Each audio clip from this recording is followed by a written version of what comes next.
తిరుపతి నుండి తిరుమలకి వెళ్ళడానికి 3 మార్గాలైతే ఉన్నాయి. మొదటిది అలిపిరి, రెండోది శ్రీవారి మెట్లు, మూడవది బస్సు ద్వారా కొండపైకి వెళ్ళడం. దాదాపుగా 90% మంది భక్తులు అలిపిరి మరియు శ్రీవారి మెట్ల ద్వారా 3800 మెట్లు ఎక్కి వారి మొక్కును తీర్చుకుంటారు. మనకి స్టేషన్కి దగ్గరగా అలిపిరి 3 కిలోమీటర్ల దూరంలో ఉంది. శ్రీవారి మెట్లు దాదాపుగా 7 కిలోమీటర్ల దూరంలో ఉంది. అందుకే మేము అలిపిరి మార్గం ఎంచుకున్నాము. అలిపిరి వరకు వెళ్ళడానికి మా 6 మందికి కలిపి 250 నుంచి 400 వరకు ట్యాక్సీ వాళ్ళు అడిగారు. దగ్గరే కదా అని మేమందరం సరదాగా నడుచుకుంటూ బయలుదేరాం. అలిపిరి దగ్గరికి వచ్చిన తర్వాత పక్కనే ఉచిత లగేజ్ కౌంటర్ అనేది ఉంటుంది. అక్కడ మన వస్తువులు, చెప్పులతో సహా అన్ని బ్యాగ్లో ప్యాక్ చేసి కౌంటర్ దగ్గరికి తీసుకువెళ్తే ట్యాగ్ వేసి రిసిప్ట్ ఇస్తారు.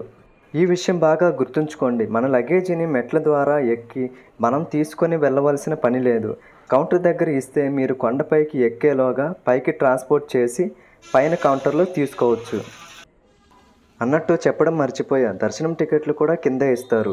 మా దురదృష్టం ఏంటో కానీ టికెట్లు అయితే లేవు. ఇక అంతా పైకి ఎక్కిన తర్వాతే చూద్దామని బయలుదేరాం. అదిగో అక్కడ మనకి దూరంగా గోపురం కనిపిస్తుంది. అక్కడి వరకు మనం మెట్ల మీదే నడుచుకుంటూ వెళ్ళాలి. ఇప్పటికే మన వీడియో చాలా లెంత్ అయిపోయింది కాబట్టి మిగతా జర్నీని తర్వాత వీడియోలలో చూద్దాం. ఓకే, ఉంటాను మరి, బాయ్. Okay, bye.